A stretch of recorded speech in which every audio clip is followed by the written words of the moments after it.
嗨，大家好，我是坦平叔。今天是2025年3月8号，这一期咱们继续胡聊胡适、胡轼、胡威还有胡一金老师啊。关于胡适，他起起伏伏，在3000点啊磨了10几年，一直处在3000点。我记得有一位前村长，他在一个论坛上讲到，去年他说胡适只有3000点才能让领导放心。结果这个话一出，激起了广大这个金融消费者的愤怒，一不小心人家说了实话，结果反而遭到这个指责。那么胡适看现在科技股就哪吒2等等也是勉强在3300点。那在当今这个形势下，经济低迷，对吧？楼市不振，外贸似乎又受到国际关系、地缘政治的影响。那咱们的经济怎么样才能有所突围？胡适为经济的发展怎么样起到一个好的作用？实际上大家都知道，发展资本市场是非常重要的。我在我的节目里面也说过很多回，你二级市场如果是就这样，这一级市场就完蛋了。是一级市场退出的一个重要通道。你比如各种股权投资公司，各种风投在整个市场上找 DeepSeek 这样的公司，找什么宇树科技，这些公司大家记住了，它是不可能从银行拿到贷款。这些公司创立的时候就是一个想法，一个 idea， 他们都是创始人自己七大姑八大姨借钱，或者自己勒紧裤腰带，原始资金先启动，有点眉目了，他就开始找风险投资。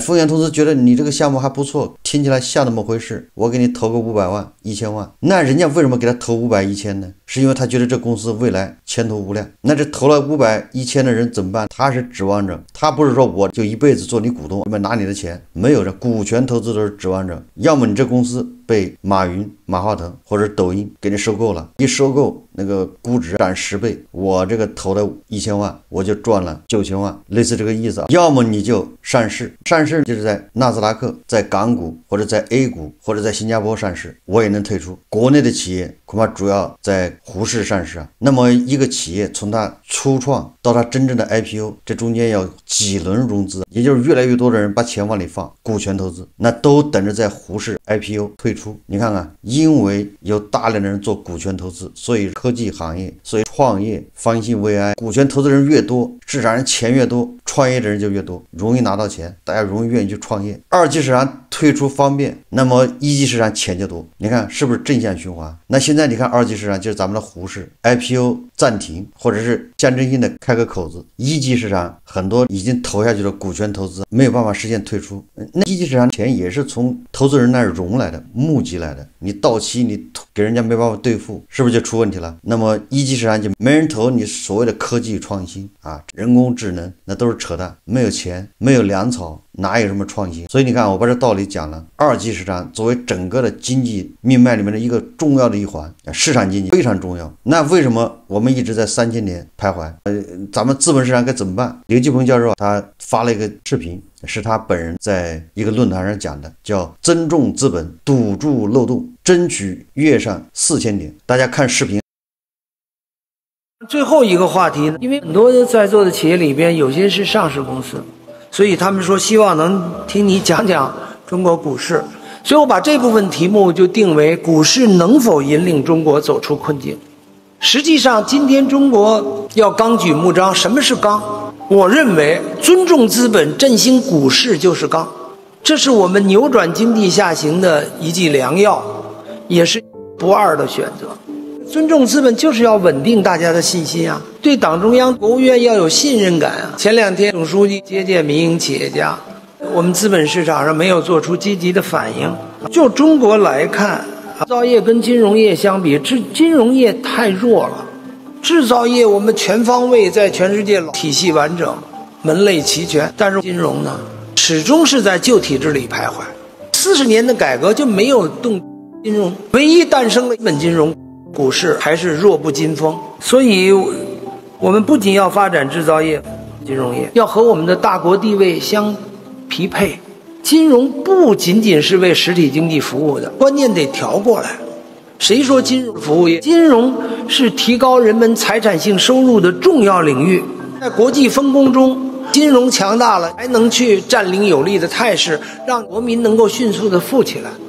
所以楼市倒下去是要挺身而出。16大开始，就每个中央文件都提到要逐步的增加居民的财产性收入，劳动者的收入不一定都是劳动性收入。那么随着劳动者有了房子、财产，也要增加他们的财产性收入。我们要体现的是金融振兴，它体现的是信心跟信任问题。金融振兴，一方面增加居民收入，另一方面带动消费啊。11股市涨到了3600点，大家都很开心，带动消费，拉动旅游，振兴了中国的服务业。贸易跟投资是分不开的。世界最早的金融中心国家是荷兰。阿姆斯特丹地货物到这儿成结算，渐渐这儿就产生了银行、票据，加上股票交易所，就是这么来的。那国际贸易中一定要研究这个资本市场、金融、国际贸易里边的期货手段的应用也都是非常普遍的啊，一对孪生兄弟。所以今天共同关心的汇率问题、利率问题，搞国际贸易的人必须要关注的。中国要想走出我们的困境，必须要尊重资本，振兴股市。说白了就是给民营企业家应有的地位，靠股市实体经济跟虚拟经济相结合。道德经老子讲的说一生二，二生三，三生万物，这指的就是虚拟和实体之间的辩证关系啊。股票一上市能涨很多，数字经济、资本市场和虚拟经济之间是一个国家发展到一定的水平必然要经历的阶段。现在的股市还起不来，涨一点接着又下去了。股市要3个因素，第一个呢是资金的因素，第二个是我们的制度漏洞得堵漏的问题，第三个呢就是宏观经济面要向好，这是个根本。宏观经济面的问题今天我们不展开谈，总之要提振在座的外贸企业，特别是民企的信心。在外贸企业里边动员起了民企的力量。6月24号，金融3巨头已经说了是钱的问题，关键是信心和信任的问题。资本市场要继续堵漏洞，能这边注水那边漏水，需要法律的3巨头，比如高法、高检、证监会也要开这样的会议，来解决诈欺上市、财务造假、操纵市场、违规减持的问题。今天振兴股市好的条件，高层领导已经看到了股市的重要性。股市一起来，这个财富在一个漫长的周期中，这是见效快、收效好的战略举措。今年能不能见到4000点，这是个基本点，政策到位完全可能。最近股市在蠢蠢欲动，尽管反复，但是大趋势是往上。这个漏洞要加速堵住。现在漏洞就是下边看到的，上边没看到。上边是指中间，高层领导不熟悉啊，很多见解是从中间来的呀。但是中间如果说就都看上边的脸色，就提不出好的堵漏思路。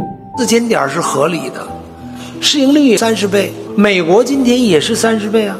证券化率就是证券市场的市值和 GDP 比值，我们只有0.8，美国是2.8，3000点是危险点，3500到4000点是安全区，4000点以上我们才能看到效果。股市作为抓手拯救国家经济的运动，应该赶快开展。实际上我们已经在救市了。从2年前汇金投银行股，因为银行股高分红，价格也低。第二阶段这3巨头拿出来3个8000亿，24000亿。第3阶段敢于拿出4万亿来，占 GDP 的5%，通过准基金。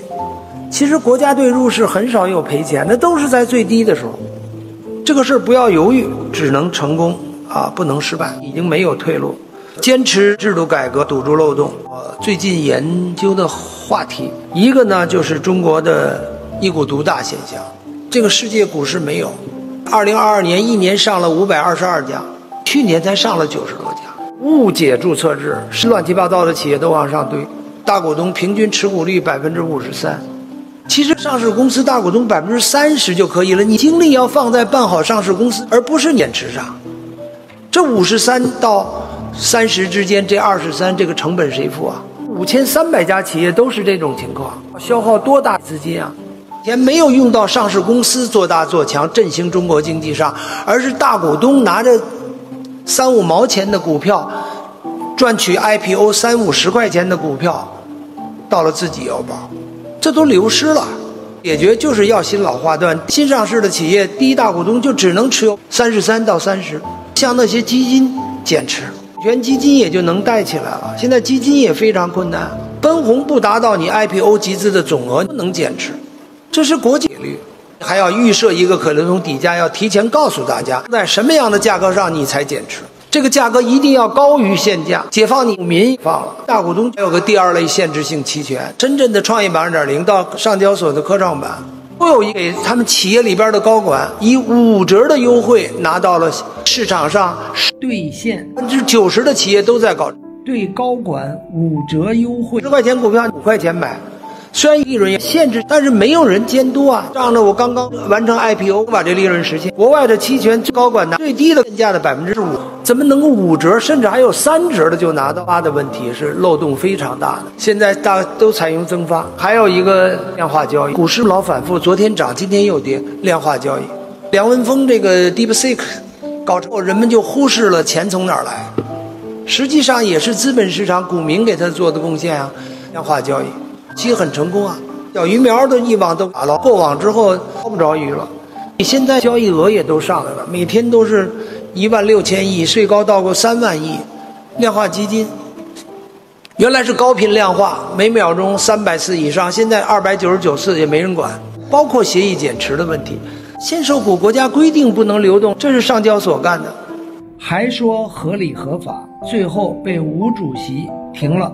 我最近写了一篇文章，叫《别了中证金公司》。中证金公司就是管转融通的，主意还真不是他们出的，上交所提的。我视频里也批评了上交所多年以来以老大自居，非限售股现在也受限制，但是现在又冒出了契约减持。经部一个公告，让哪几个机构减持，量都是5%以上。公告登完之后6个月就可以像散户的买的股票一样自由流动。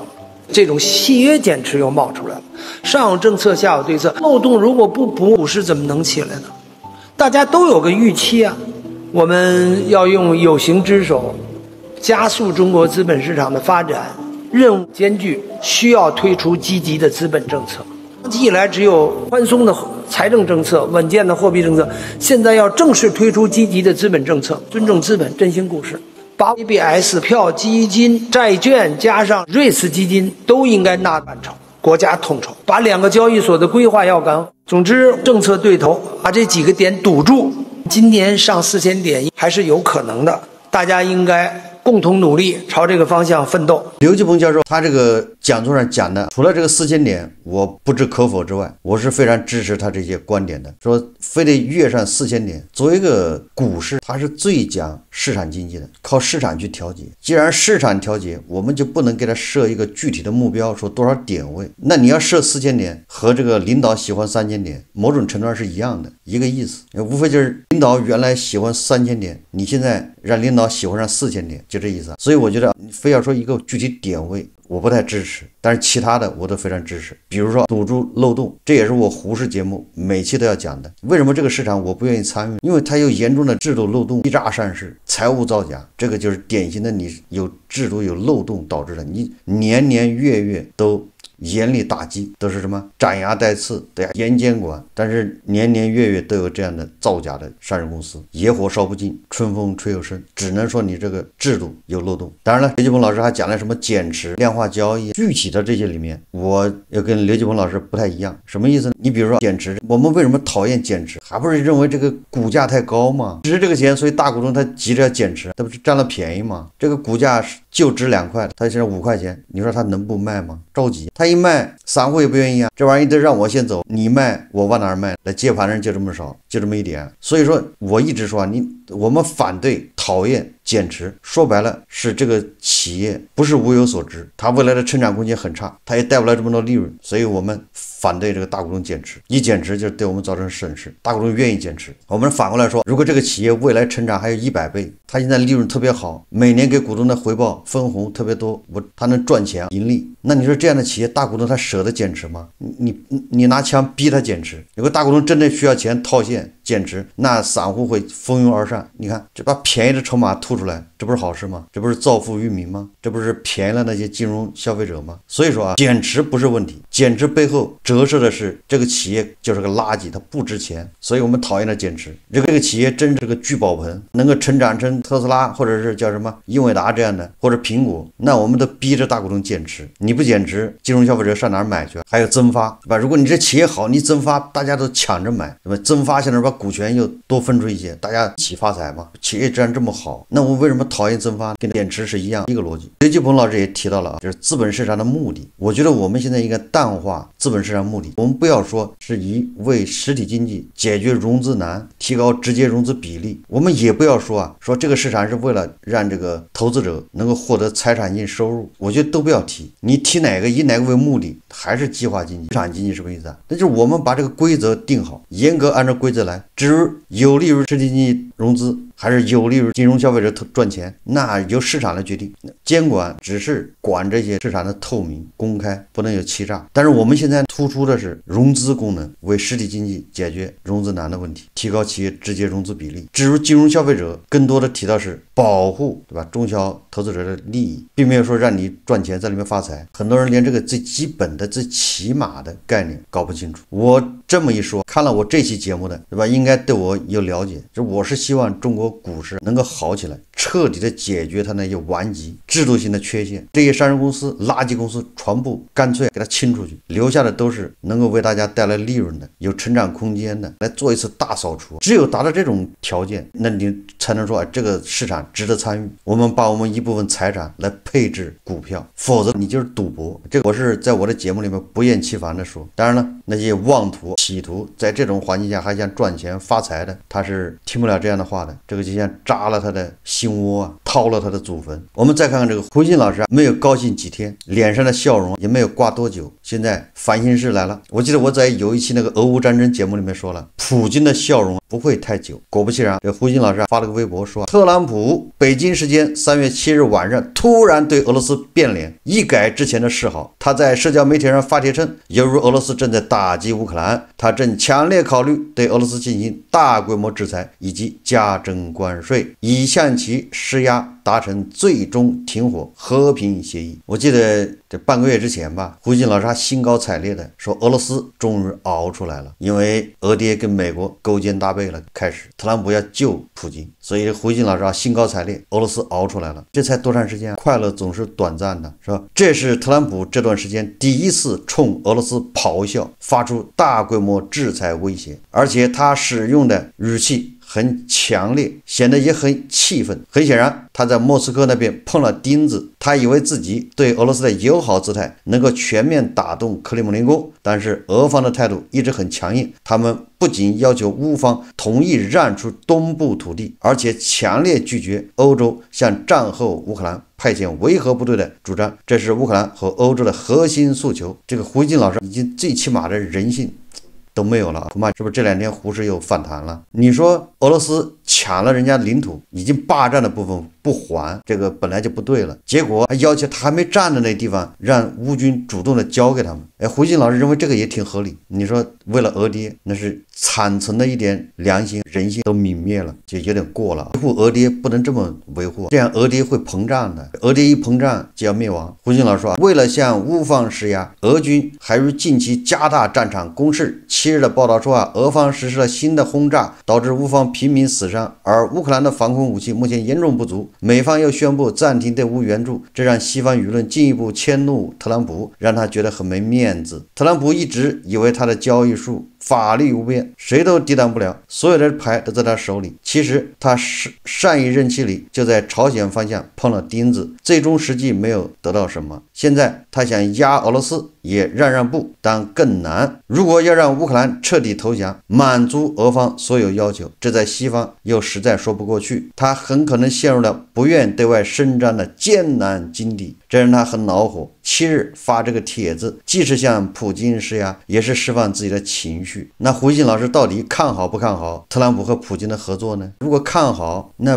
特朗普怎么满足或者配合普京？胡锦老师也说了，这个让乌克兰投降，满足俄方所有要求，这个显然做不到，那就是不看好。不看好又说俄罗斯熬出来了，什么意思？怎么解释？说明胡锦老师经过特朗普这个一顿迷踪拳也是晕了，说特朗普是向普京施压，压，也是释放自己的情绪。特朗普摆平泽连斯基尚未成功，要降服普京更无从谈起，但他已经对世界拍了胸脯，似乎已无退路。如果特朗普突然决定加大对乌克兰的援助，那胡锡进老师是不是为俄爹欢呼的早了一点？如果特朗普跟普京合作，决定这个欺压乌克兰，老师骂特朗普也骂的早了一点。胡锡进老师的评论，他是以立场先行。他不是说这个是非黑白道义，不是以这些为准绳，他是以立场先行。那你以立场先行，那你就要被特朗普耍得团团转。你今天骂特朗普，明天又夸特朗普，迟早把自己搞成个神经病。特朗普他本身就是一会儿一个主意，一会儿一变，甚至一步三变。现在很多媒体就非常头疼，他的报道刚印好刚出去，结果特朗普主意都变了，搞得市场上社会上这些消息错综复杂，一会儿给加拿大加了关税，一会儿说没加，一会儿说给乌克兰武器断了，一会儿说没断。这本来就是特朗普自己造成的，因为他的多变，再加上有的媒体也是对特朗普那是盯着不放，专门对他那些不好的地方夸大，所以造成咱们看到特朗普的那表态，恐怕你看到的时候都已经变了。所以我们只能按照这个事情原本的是非曲直，对吧？从道义上，从正义性去评论，而不是立场。胡锡进老师死抱着俄爹的立场，从俄爹角度出发，所以他就不停的挨耳光，也是难为他了。好，这期节目我们就聊到这里，感谢大家收看。如果喜欢我的节目，欢迎订阅转发，也可以在下方留言评论，谢谢大家。